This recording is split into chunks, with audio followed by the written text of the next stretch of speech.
Thank you. Very good to have you here. Our subject today is the new risk landscape, and I'm delighted to have two, I might describe you as veteran geographers to guide us through this landscape. David Petraeus and Nabil Fahmy. I'm going to give you no introductions because people know who you are. Our idea was we're going to begin with the Middle East and then bring in some other things and eventually end up in Ukraine because David has just been there. But let's start, perhaps predictably, with Donald Trump's visit. David, let's begin with you. What do you think? Do you think anything changed because of that visit? And how do you see the Middle East at the moment? And I'll come on to you now. Yeah, no, I thought this was a very important visit. Mohim Jiddan Jiddan in Arabic, in fact. And it wasn't just the business deals and the enhanced commercial interests and so forth that all took place there.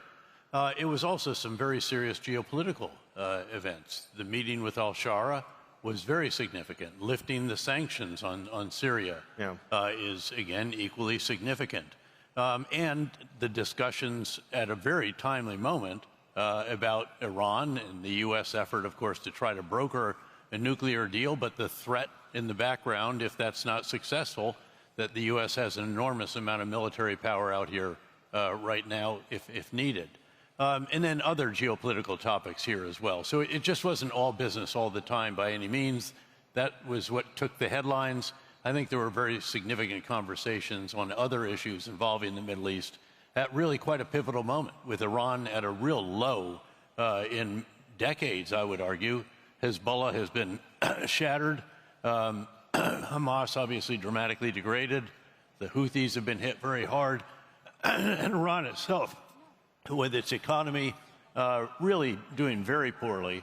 And then this damage to its very sophisticated Russian S-300 air and ballistic missile defense system by the second Israeli response to the Iranian fire on their own territory. So again, I think this is a very interesting moment here in the region, and I think that a lot of the topics that were discussed are pertaining to that. Let's just unpack them. Maybe we can look at Syria first. Maybe you go on Syria and ask Nabil. That deal, did you see that coming? And what is the consequence of that? Does that really... Do you think the region is now fully behind Syria? There are question marks, for instance. I think, by and large, that's the case.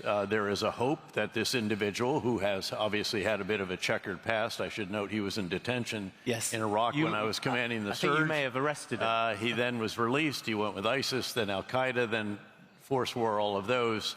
But, you know, the question is, can he achieve a government that represents all of the people of Syria and doesn't only provide majority rule, but also minority rights being assured as well, bringing together all of these different ethnic, sectarian, even political groupings, and let's give him the best chance that he can have. Let's hope that he can rise to be the leader that could do what I've just said, and let's give him every opportunity so the U.S. lifts the sanctions.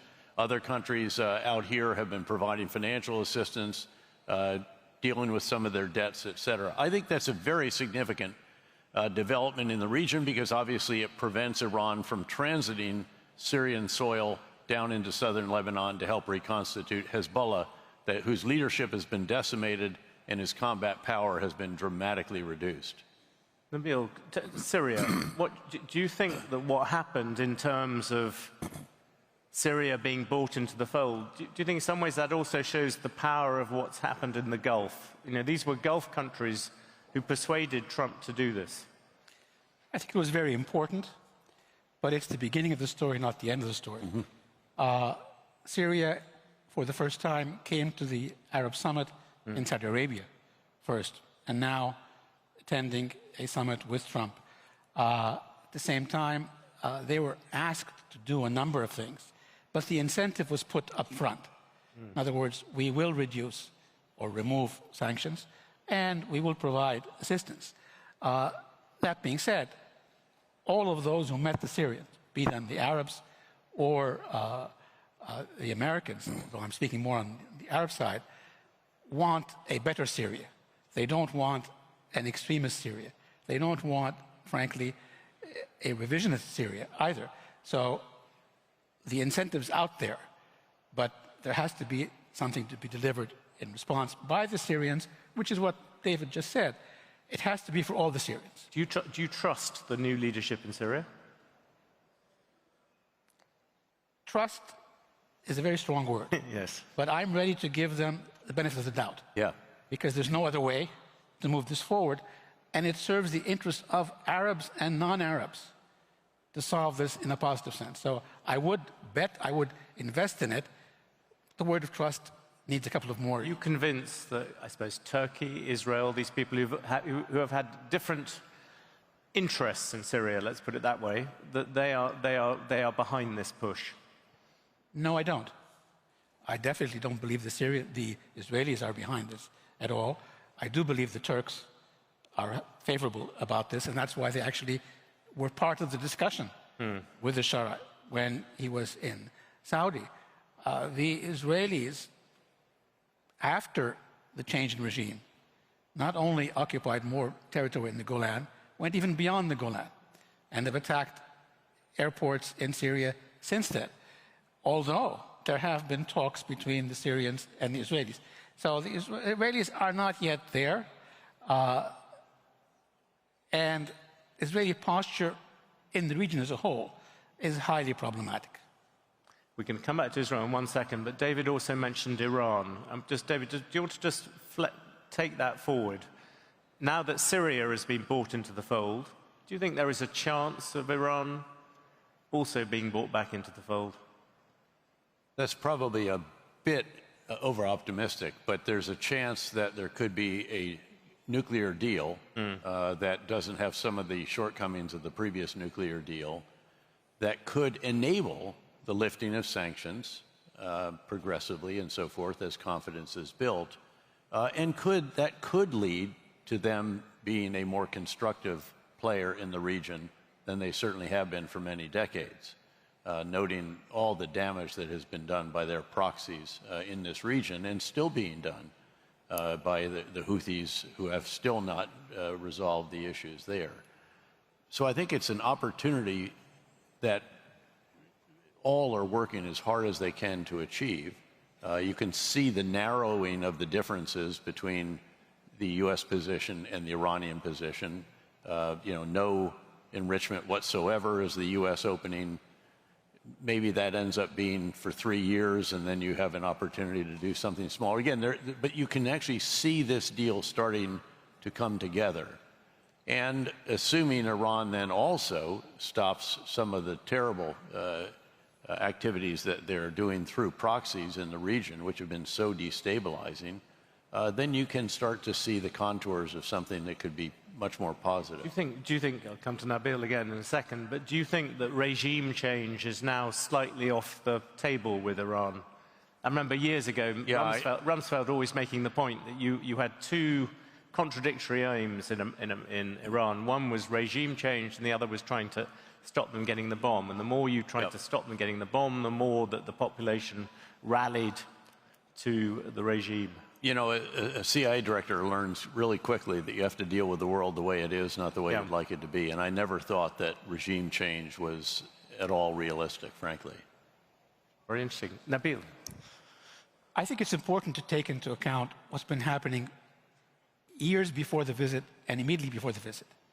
The Arab Gulf states have actually opened up with Iran, not in a naive sense, but in terms of, we'll talk to you, but there are requirements.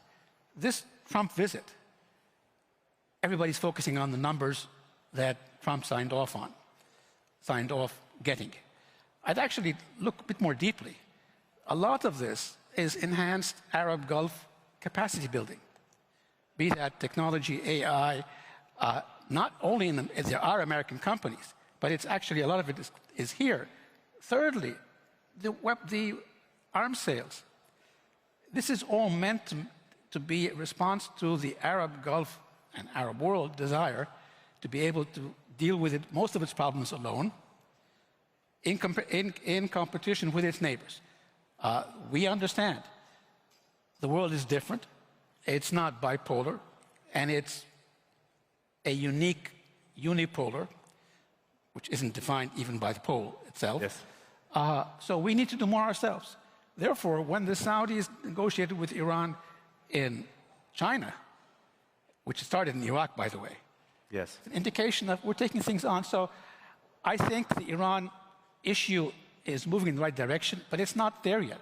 We need to do more. And to do more, we need to deal with many of the other issues in the region.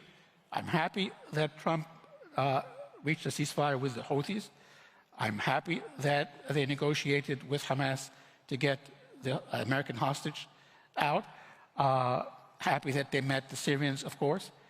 But Gaza, Palestine, Gaza, Palestine, Gaza, Palestine, if you don't deal with that, you're going to have many more asymmetrical conflicts in the region than we have now, because we're allowing the rule of force to proceed and prevail over the force of law.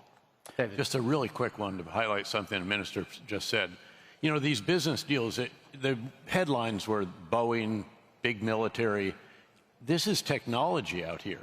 Again, I'm just become chairman of KKR Middle East. We want to invest in this technology. It's not the traditional fossil fuels only or petrochemicals or the rest of that. There is a huge other economy that's developing out here in states that are promoting innovation, data centers, AI, and all that goes along with that in a very significant way. And the ability to sell the most advanced chips here is one that is also very important. But this all has geopolitical consequences, doesn't it? Yes. Because you now have the Gulf. I mean, Nabil, even when you were foreign minister of Egypt, Egypt might have seemed a more powerful thing than it does nowadays. The Gulf is such a suction of power and money, and as David just pointed out, technology at the moment. Just very quickly, within the Arab world, what are the consequences of that? That basically you have ever more power in the Gulf and slightly less in other parts of the Arab region. It's not a balance of power if everybody's doing badly. Yes. There's no use of that. Frankly, I have no problem whatsoever with many more countries doing better and investing their capacity towards the better good. We all benefit from that. It's a new Arab world. It's different, but there's much more in common among Arabs than there is differences. Therefore, I want to see more success. I have no hesitation whatsoever in applauding anybody who succeeds, provided that we understand that we are all medium-sized countries. So, and at the end of the day, rule of law has to prevail over the rule of force. Otherwise, we will be at a detrimental situation in the long term. One thing that Nabil mentioned earlier was the word China, because you could argue the other big thing that has changed in this region is China is showing a slightly greater role. It played a role in Saudi Arabia and Iran.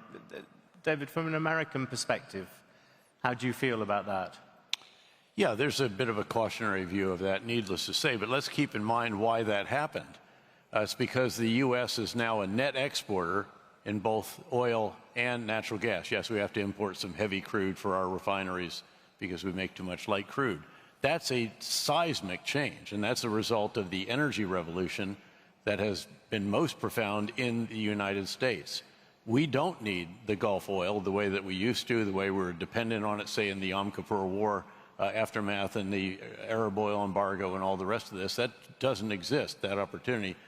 It's understandable, therefore, that there is a focus more on the East. It's also South Asia, of course. It's India, another huge customer for that. So on the one hand, this is natural, it's normal, it's understandable.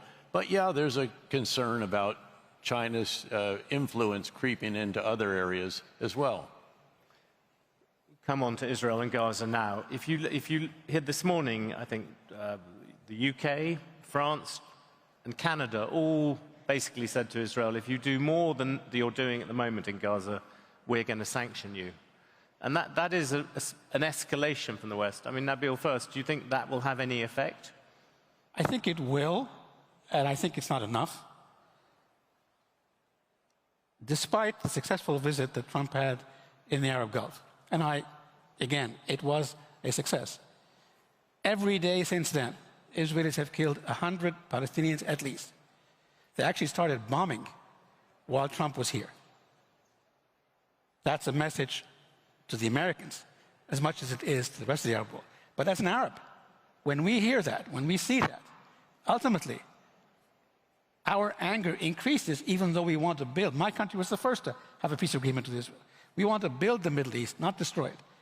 But it cannot be by one country being in complete violation of international law of any consequence. And let me add here, frankly, the successful visit here has raised the threshold by which Trump himself will be assessed in the Middle East. Because you succeeded in doing all of this, now are you going to deliver on the politics? I mean, the real amusing part of this visit, superficially, I look at it much more deeply. Superficially, people see the superpower looking for material gain and the regional powers looking for political gain. Yes. Now, it's more than that. But in essence, America has to deliver on not our interests, but on international order and law. And we are losing our morality, not only in the region, but globally. You cannot come and ask us to take positions based on law or morality elsewhere if you ignore it in our own region.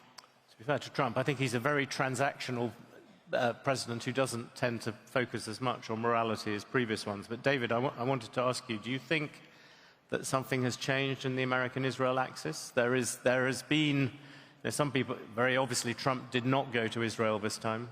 There is now this sign of other Western powers putting pressure on Israel about Gaza. Do you think something has changed at all? It's hard to say. There may be something that has changed a bit. The challenge that I've always seen, and again as a former military commander who conducted a comprehensive civil military counterinsurgency campaign in Iraq and somewhat similar in Afghanistan, has been that the strategy that Israel has pursued has not actually achieved their three stated objectives: destroy Hamas, prevent Hamas from governing again, and get the hostages back. Each of those has been only partially achieved. But moreover, that there should be a fourth objective that their military should be trying to achieve as well, which is to provide a better future for the Palestinian people in Gaza without Hamas in their lives. In essence, this is what we set out to do in major urban areas of Iraq that al-Qaeda had taken over. And by the way, Hamas is an Islamist extremist organization. It is not reconcilable by and large.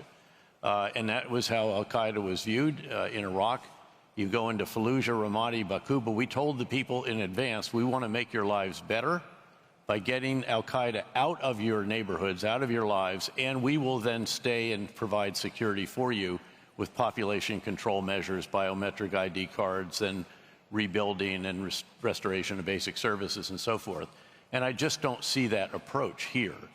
Clear and leave the way they've been doing, or just pushing populations all over. Hamas is still roughly the same strength they were at the beginning. They're not capable companies, battalions, brigades the way they were. Now they're insurgents. They're guerrillas. And the kind of campaign that is being pursued is not a counterinsurgency. It's more of a counterterrorism where you go in and kill a bunch of bad guys and then leave. Do you think so that's difficult, and that's why they haven't destroyed Hamas yet. They've degraded them considerably, but they can't destroy them with that strategy. It's why they haven't kept Hamas from being the guys with the most guns, which gives you governance to the degree that there is any in Gaza. And of course, the final hostages, there will be really tough conditions for Israel to accept, some of which I don't think they should accept, such as ever leaving the control of the border between southern Gaza and Egypt, under which, in tunnels, and through which, and the Rafah crossing, so much of the materiel and so forth that allowed Hamas to create this incredible subterranean architecture and capability. Do you think the underlying problem is because that has been a Netanyahu strategy rather than an Israeli military strategy of the people you know well? I do believe that, and I had long conversations with Yoav Gallant, and I think one of the principal reasons he was probably replaced is that he kept asking, what is the political end state that we're trying to seek? What will it look like? What do you want it to look like? And he's never got an answer, nor have we. Can I jump in, very John, quickly, and then we'll jump to Ukraine. Sure. This is not, we're in military operations, but the objective is political. Yes. The Israelis do not want to withdraw from Gaza under any circumstances. They do not want to withdraw from the West Bank under any circumstance. No matter how efficient your military can be, and I, of course, cannot at all challenge what the general is saying militarily, there will be resistance to occupation. So what really is required here, there has to be a clear, concrete commitment to ending the conflict and how, and we can negotiate the steps to get there. But unless we're, Ayalon, the former head of Shin Bet, was on television recently, and he was asked, what's your response to October 7th? He said, I condemn Hamas, and my response is a two-state solution. And he was asked, are you rewarding Hamas? He said, no, I'm securing Israel. We don't trust each other, and they want a state, and we want a state. We need to resolve not only the crisis, but the conflict. If you have a political end state, if you understand, let's say it's Hamas without, or Gaza without Hamas in it, governed by Palestinians, for Palestinians, securing themselves, all done progressively, to be sure. This isn't going to happen overnight by any means, and Hamas is going to resist mightily. But if you had that end state, his military could tell him how you achieve it. Those who have experience with civil military counterinsurgency campaigns could tell him how to succeed it, noting that this is probably vastly more difficult than anything, than all of what we did in Iraq put together. The challenges here are staggering. This is the most fiendishly difficult military problem imaginable, but it is not impossible. On the subject of fiendishly difficult military problems, just one quick last diversion, because there is another hot war on this continent. Ukraine, David, I think you've been there 6 times since 2022. You just come back. Trump this morning basically said, it's a European problem. Let them sort it out. What's your view? Well, I don't see President Putin in any way eager to stop fighting. What we should have done long ago was provide so much more assistance to Ukraine that they could have changed the dynamics on the battlefield to make Putin realize that he cannot achieve further gains at acceptable costs, and noting that what's acceptable to him in costs is absolutely staggering. The estimates approach now 1 million killed and wounded Russians over the course of the last several years. And I just don't see him willing to negotiate seriously. His demands are essentially regime change, demilitarization, and become part of the Russian sphere of influence, all 3 of which are totally unacceptable, not just to President Zelensky, not just to the Ukrainian people, but also to Europeans very much, and I think should be for us as well. You cannot reward this kind of brutal, barbaric, unprovoked, naked aggression. Do you think the Ukrainians, there seems to be some evidence recently that they are doing better on the battlefield? Do you think I saw what I saw. They're producing 3.5 million drones this year themselves. This is a country that is producing tomorrow's technology for today's wars and employing it incredibly impressively. We struggle to produce sort of today's technology for tomorrow's wars. So what they're doing is truly, it's just absolutely unprecedented and exceptional. How does a nation that has no navy sink 1/3 of the Russian Black Sea fleet? Aerial drones that find the ships, maritime drones that sink them. They're making the Russians pay for every inch of additional territory that they take. I asked the commanding general of their forces 2 weeks ago, how many drones did you employ on the previous day? He said 6,000. Think about that. They don't have manpower. They're heavily outnumbered. They're heavily outgunned, although, boy, their heavy artillery rounds are plentiful this year. The U.S. pipeline is full for another 4 to 6 months.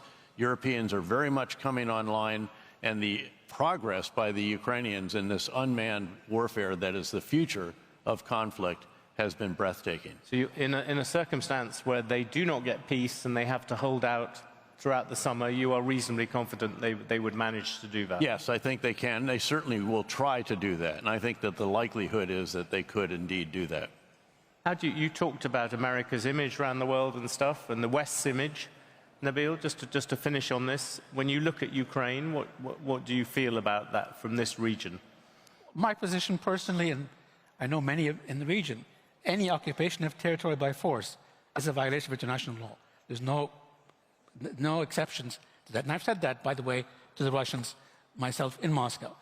That being said, the world order was established on two parameters, post-World War II: balance of power, East-West, and spheres of influence that neither side went too far into violating. The balance of power broke, the spheres of influence were therefore violated. Putin told me in 2014 personally, I've been treated in undignified fashion and I will react. He did not say he's going to war. This was February 2014.